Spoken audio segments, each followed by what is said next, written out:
করলে গোল হইয়া যায়।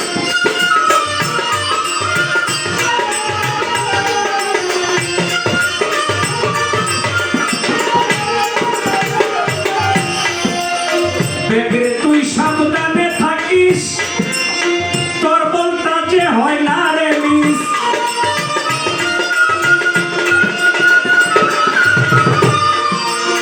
বেগরে তুই সাবধানে থাকিস, তোর বলটা যে হয় না রে মিস। সেন্টারে বল ঠিক মতে দিস,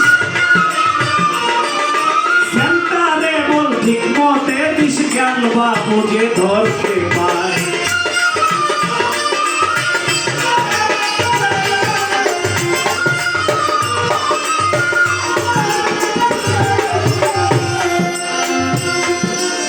নসবীরেরও ভাগ্য মন্দ, তার কাটার কুদারা বন্ধ।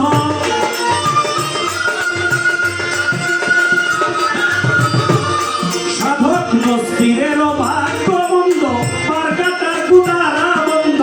বল খেলাইয়া পা ভাঙ্গিয়া, বল খেলাইয়া পা ভাঙ্গিয়া, কান্দে বসে নিরালায়।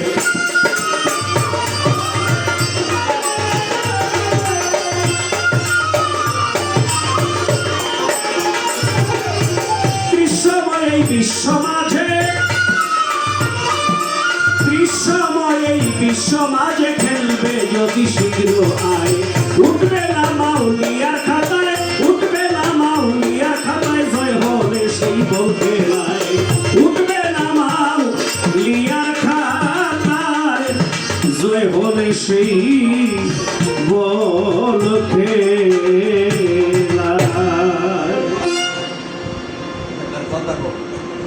গানের মধ্যে দেখেন কত মূল্যবান কথা। খেলাই যদি হবে উইনার, লক্ষ্য রাখো হয়নি কর্নার। কর্নার শটে রাখিলে ধ্যান হেড করলে গোল হয়ে যায়। আবার বলছে বেগরে তুই সাবধানে থাকিস, তোর বলটা যে হয় না রে মিস। আমার সেন্টারে বল ঠিক মতে দিস, জ্ঞান বাবু যে ধরতে পারে। দুই সাইডে দুই লাইসম্যান থাকে, খেলার ভালো মন্দ দেখে মাঝে মাঝে বাঁশি ফুঁকে রেফারি নিজেই খোদায়। উঠবে না মাউলিয়ার খাতায়, জয় হলে সেই বল। বাবা, সাধকেরা কত ভাবেই চেষ্টা করেছে বোঝানোর জন্য। কেউ ফুটবল বানাইছে দেহটারে, কেউ সাইকেল বানাইছে, কেউ গুড্ডি বানাইছে, কেউ ঘড়ি বানাইছে, তাই না? মূলত তারা বুঝাইতে গিয়া বিভিন্ন সাধকে বিভিন্ন উপমা দিয়েছে। গানের পয়ার ছন্দে বিভিন্ন কথা সাজিয়ে তারা উদ্দেশ্য একটাই, যেন আমরা বুঝতে পারি, আমাদেরকে বোঝানোর জন্য কিন্তু এগুলি করছে। কি কর্ম করলে লাশ পড়ছে না বাবা, এটা আমাদের যে হাসান চিশতির লেখা একটা গান আছে, এই গানটা শুনছেন আপনারা? তারা ওরে তার দেহ মাটিতে খাবে, মাটির মন সাধ্য নাই, কইরা হইছে ছাই।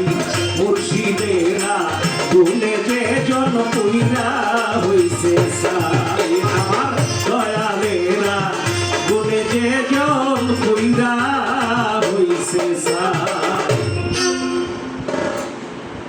এক কথাই জবাব শেষ। মুর্শিদের আগুনে যেজন পুইরা হইছে ছাই, তার দেহ মাটিতে খাবে, মাটির এমন সাধ্য নাই। তাহলে এই কথা নিয়ে তো আর 1.5 ঘন্টা পেছালের কোনো প্রয়োজন নাই। এখন মুর্শিদের আগুনে তুমি কেমনে পুরবা, এটা তোমার ব্যাপার। আর তোমার দয়ালের ব্যাপার যে তোমারে কিভাবে পুরাইলে তুমি মালামত হইবা। দয়ালে কিন্তু একভাবে পুরায় না, একক ভাবে একক জনরে পুরায়। হ্যাঁ, দয়ালে যেটা কাশি বানাইবো এটা কাশির পুরাই দেয়, আর যেটা কোরাল বানাইবো এটা কোরালের পুরাই দেয়। এটা যে পুরে হে হারে হারে টের ভাই কোন দা পুরতাছে, কই কই পুরতাছে নাকি। তো বিষয়টা হইতেছে এই পুরা এমন এক পুরা যে যত পুরে সে ততই খাঁটি হয়, এই কথার মধ্যে কোনো সন্দেহ নেই। আল্লাহর পুরা দেহ মাটি, পীরের পুরাই হইল খাঁটি, গানের মধ্যে বলা আছে। তে বাবা, মুর্শিদের আগুনে পড়লেই এই দেহটা খাঁটি হইয়া যায়। এই দেহটার মাটিয়ে পচায় না, এই মাটি এটাকে ভালো রাখে। এই 27 বছর না, এই 1600 বছর আগে এই কবর দেওয়া হয়েছে, ওখানেও পাওয়া গেছে তার দেহ অক্ষত। এই কয়েক বছর আগে আমরা ছবিতে দেখলাম, মিডিয়াতে আসছে। আমাদের এলাকায় 350 বছর আগে এক কবর, মানে 350 বছর আগে আমাদের এই বাংলাদেশের রাস্তাঘাট এক পরিস্থিতি, এখন তার এক পরিস্থিতি। ওই বিশ্ব রোড যাইব, এখন ওই কবর সরাইতে হয় আর কি। ওই কবর সরাইতে গিয়া দেখে কাফনের কাপড়ও আছে, 350 বছর আগে মাটি দিচ্ছে, ওই কাফনের কাপড় এখনো তার গায়ে আছে। কাফনের কাপড় সরায় দেখে টাটকা দেহ, মনে হইতেছে যে মনে হয় কিছুক্ষণ আগেই রেখে গেছে, এইরকম দেহ। তাইলে বাবা, পরে খবর নিয়ে জানা গেছে সে একজন কামিল মুর্শিদের গোলামি করছে, একজন মুর্শিদের গোলামি করছিল, বিদায় তার দেহটা মাটিয়ে খায় নাই, মাটিয়ে এটা রাখছে সুন্দরভাবে। যাক, এখন এই মনের ভাব কি, মনের উৎপত্তি কোথায় বাবা? মনের উৎপত্তি একেবারে সৃষ্টির গোড়া থেকেই। এখন যদি বলা হয় যে আমার আল্লাহ যখন হযরত আদম আলাইহিস সালামকে সৃষ্টি করার পর তাকে সেজদা করার হুকুম দিল, প্রত্যেকেই সেজদা দিল, মানে সকল ফেরেশতারা সেজদা দিল, একজন দিল না। ওই সময় তো আর শয়তান নাই, তারই কেডাই শয়তানি দিল? আমরা এখন ভুল কর্মগুলি করি শয়তানের প্রবঞ্চনায় পড়ে, নাকি খারাপ কাজ শয়তানের ধোঁকায় পড়ে করি না? ওই সময় তো শয়তান নাই, তাহলে সে কার ধোঁকায় পড়ছিল? আসে না? তার উপাধি ছিল মুআল্লিমুল মালাকুত, ফেরেশতাদের শিক্ষক বা সর্দার, নাম ছিল আবেদ।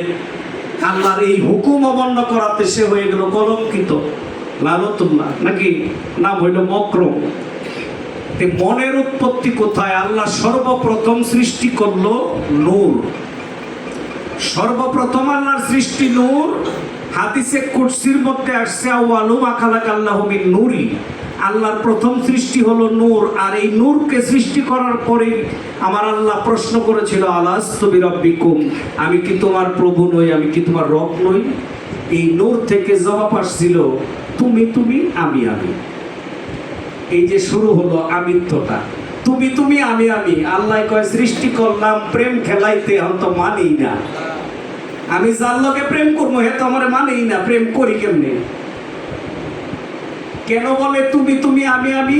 আমার আল্লাহ দেখলো যে শক্তিতে প্রায় সমসাময়িক, তখন তাকে বিভিন্ন কায়দা কৌশলে দুর্বল করা হলো। অবশিষ্ট খণ্ডকে, খণ্ড করা হয়েছে অনেকগুলো, অবশিষ্ট খণ্ডকে যখন জিজ্ঞাসা করে আলাস্তু বিরাব্বিকুম, আমার আল্লাহর পায়ে, আমার স্রষ্টার পায়ে ভক্তি দেয়া বলে, ইয়া কালু বালা, আমি তোমার, তুমি আমার রব, আমি তোমার সৃষ্টি। এই যে আগে যে বললো তুমি তুমি, আমি আমি, মানলো না। এই যে এখানে আমিত্ব প্রথম, এর আগে পৃথিবী তো ছিল না, এর আগে কোনো আমিত্ব ছিল না, আমিত্বটা ওখান থেকে। কেন আমিত্ব ওখানে? স্রষ্টার অঙ্গে মিশ্রিত ছিল সেই মুহাম্মদী নূর।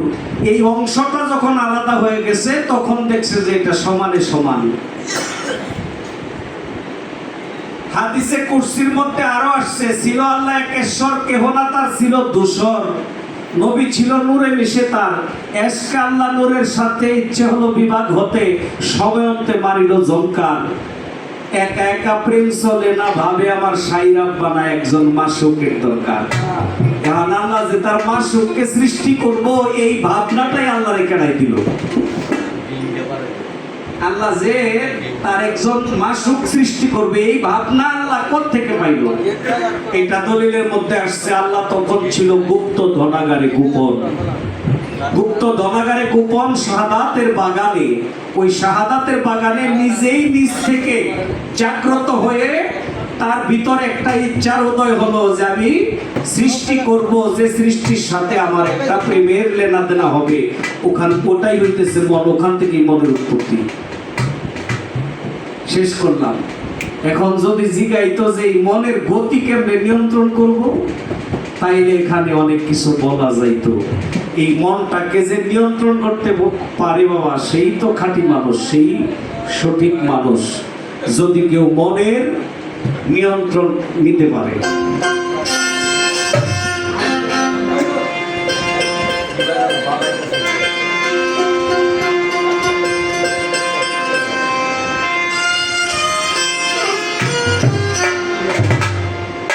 শিষ্য তো অনেক মানে পোক্তা শিষ্য পাওয়া গেছে আজকে।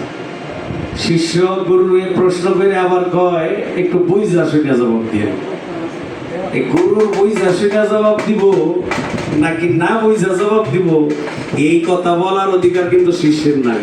এটা বুঝতে হবে। কিন্তু শিষ্য তো এই কথা বলতে পারে না যে আপনি বুঝা শুনে দেন, সে বুঝা দেখ আর না বুঝা দেখ কি